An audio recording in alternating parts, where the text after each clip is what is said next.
Medical sciences देखें, जिस university में हूँ, इंडियंस यहाँ हर जगह इंस्टीट्यूशंस में फैले हुए हैं, वो प्रोफेसर्स बने हुए हैं, कुछ लोग तो डीन्स तक पहुँच गए हैं एंड बड़ी बड़ी position. Do you see any Pakistani? No. अगर हम बात करें कि ऑफ शोर्स की, जैसे इंडिया है और सिंगापुर है, अदर कंट्रीज है, यकीन माने अगर मैं कहूँ कि ये गलत नहीं होगा कि 50% उनकी जो इकोनॉमी है वो यहाँ से चल रही है।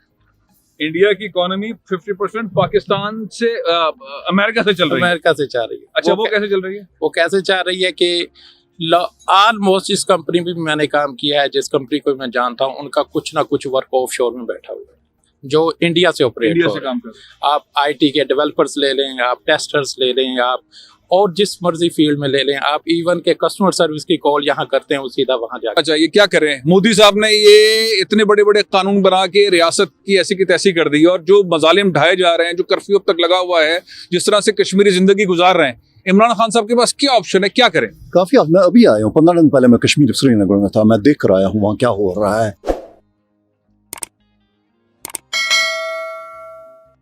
प्रोफेसर साहब का ताल्लुक जो हिंदुस्तान के पास कश्मीर है उससे है, श्रीनगर से उनका ताल्लुक है, लेकिन अमेरिका के अंदर पाकिस्तान की हमदर्दियों में रहते हैं, पाकिस्तान के करीब रहते हैं, तो इसलिए बहुत डिफरेंट किस्म का इनका एंगल है। बहुत खुशी हुई आपसे मिलकर। Thank you. 2021 कैसे गुजरा तालीम के शोबे में? और अगर हम बात करते हैं, जो मैंने अपने एंट्री में भी कहा कि जो फेलोशिप्स हैं, स्कॉलरशिप्स हैं, उस वाले मामले के अंदर पाकिस्तानी जरा मुझे कम नजर आए। हो सकता है आप चूंकि जॉर्ज वॉशिंगटन यूनिवर्सिटी के अंदर हैं, तो क्या कितने आपके ख्याल में पाकिस्तानी आए, फेलोशिप्स हासिल की, पढ़ने के लिए आए, उनका फोकस नजर आया? वो एग्जिस्ट ही नहीं करते हैं। एग्जिस्ट ही नहीं करते हैं? जी बिल्कुल, नॉमिनल। एक कुछ आईटी फील्ड में जाते हैं या आते हैं तो डॉक्टर्स बनकर वहाँ आते हैं, यहाँ वो प्रैक्टिस करना शुरू करना चाहते हैं। बाकी जहाँ तक एकेडमिक इंस्टीट्यूशंस का है, द पाकिस्तानीज जो हैं नॉन एग्जिस्टेंट है, क्योंकि उनकी तरफ उनका रुझान नहीं है। मैंने देखा पाकिस्तान की यूनिवर्सिटीज़ का स्टैंडर्ड बहुत नीचे है। वो वहीं से हुआ जहाँ वो ब्रिटिशर्स छोड़ कर गए हैं।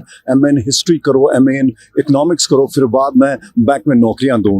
पाकिस्तान में जो यूनिवर्सिटीज़ हैं, जो पाकिस्तान में एजुकेशनल सिस्टम है, आप समझ रहे हैं जो अंग्रेज छोड़ कर गए वहीं तक का है। हम पाकिस्तान के अंदर आपके ख्याल में अपग्रेड नहीं हुआ? एग्जिस्ट ही नहीं करते हैं। एग्जिस्ट ही नहीं करता। आप मेडिकल साइंसेस देखें, जिस यूनिवर्सिटी में हूँ, इंडियंस यहाँ हर जगह इंस्टीट्यूशंस में फैले हुए हैं, वो प्रोफेसर्स बने हुए हैं, कुछ लोग तो डीन्स तक पहुँच गए हैं एंड बड़ी बड़ी position. Do you see any Pakistani? No.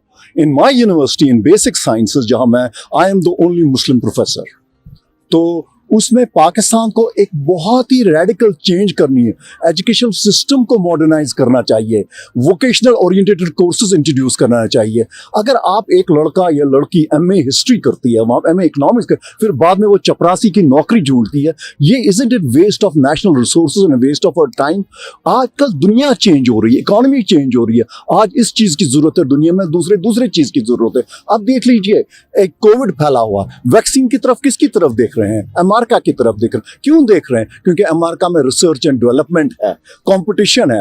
अगर कोई प्रोफेसर मैं हूं, मेरे को हर साल इवैल्यूएट किया जाता है कि मतलब तूने इस साल क्या किया। मैं ये नहीं कह सकता उनको लास्ट ईयर मैंने क्या किया, नहीं इस साल मैंने क्या किया। उसी पर परफॉर्मेंस बेस्ड सारा मामला बेस्ड है। मेरे जो इमरान खान साहब कहता है मेरिटोक्रेसी, लेकिन मेरिटोक्रेसी तो वो कहते हैं, लेकिन कितना उसने पाकिस्तान में अप्लाई किया है वो आप बता सकते हैं मुझसे ज्यादा बेहतर। अच्छा, आपके ख्याल में अगर हम short term, mid term, long term कोई स्ट्रैटेजी बनाएं एजुकेशन के पॉइंट ऑफ व्यू से, अभी तो आपने कहा एग्जिस्ट नहीं करता, लेकिन अगर हम कोई प्लान करें तो किस तरह की प्लानिंग होनी चाहिए? तो शॉर्ट टर्म प्लानिंग होनी चाहिए। हम कैसे लोगों को इस तरफ रुजू करें, कहेंगे सिर्फ डॉक्टर्स और इंजीनियर आईटी ही फील्ड नहीं, दुनिया में और भी बहुत फील्ड है, बायोलॉजिकल साइंसेस है, सोशल साइंसेस है, इनमें कटिंग एज रिसर्च होना चाहिए ताकि वो बाहर के वर्ल्ड से कम्पीट करे। वो अमेरिका में बड़े बड़े यूनिवर्सिटी में आ जाए, फिर से उसी तरह से उनके पॉलिटिकल पावर बन जाता है। देखिए अमेरिका की जो पॉलिसी बन जाती है वो यूनिवर्सिटी से शुरू होती है, वो थिंक टैंक्स के मेंबर्स होते हैं,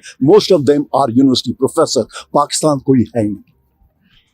चलिए, मैं बड़ा फिक्रमंद हो गया हूँ उनकी गुफ्तगू से। प्रोफेसर साहब ने बड़ा ज़बरदस्त किस्म का एक माहौल ऐसा पैदा कर दिया कि पाकिस्तान में एजुकेशन सिस्टम जैसे एग्जिस्ट ही नहीं करता। जी, अगर मैं आईटी स्टैंडर्ड्स की यहाँ बात करूँ तो जब से ये पेंडेमिक सिचुएशन आई है तो आईटी का ट्रेंड बिल्कुल ही चेंज हो गया। हाँ, और मैंने देखा है कि IT is one of those industry that is booming up nowadays.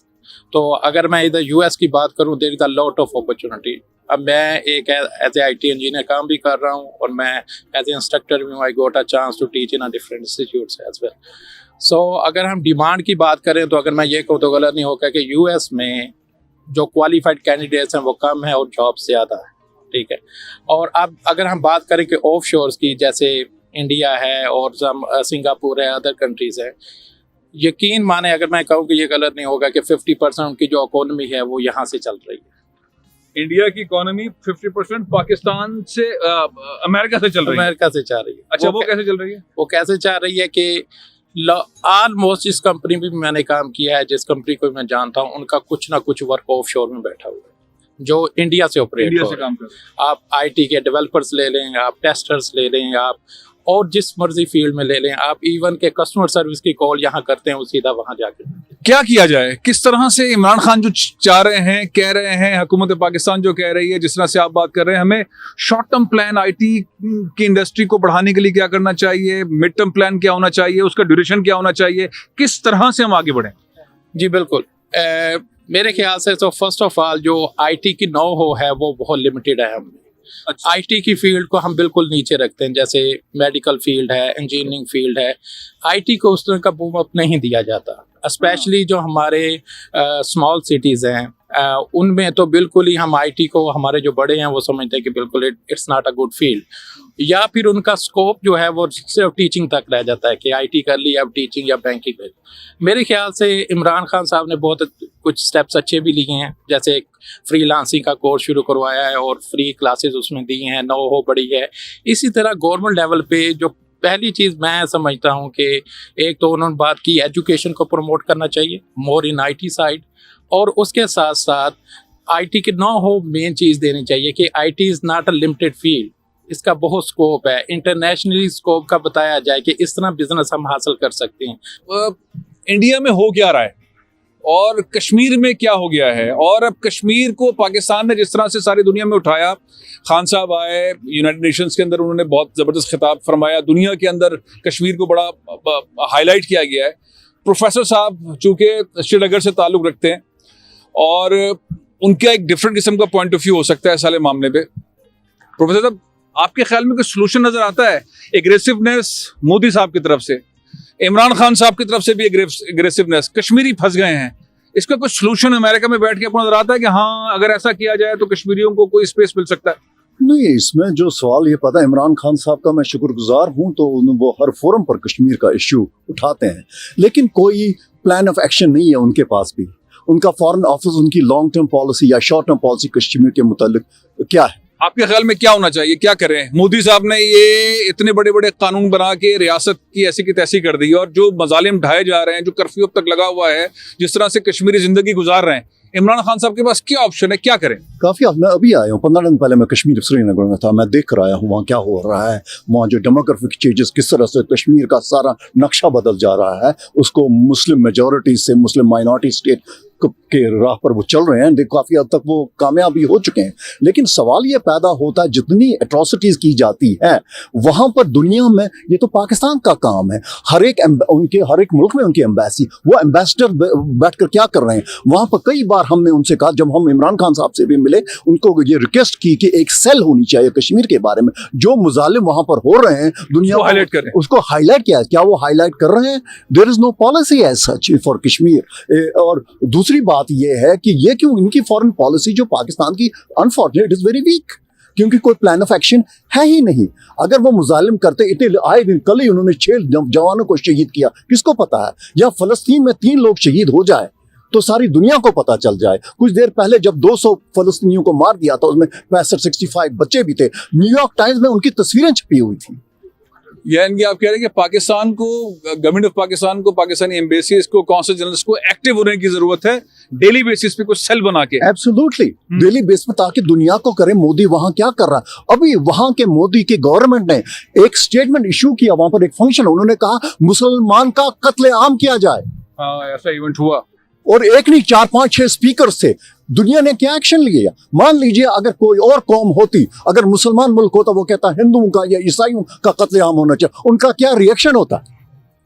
ये पाकिस्तान एक न्यूक्लियर पावर है, एक बहुत बड़ा मुल्क है, स्ट्रेटेजिकली इंपॉर्टेंट है, वो अपने आप को इतना कमजोर और हेल्पलेस क्यों समझता है? वो टर्की से मिल सकता है और ये कहता है ना, ये कहना कि किसी का हम 20 करोड़ लोगों का कत्लेआम करेंगे और उनको दुनिया चुप बैठी हुई है।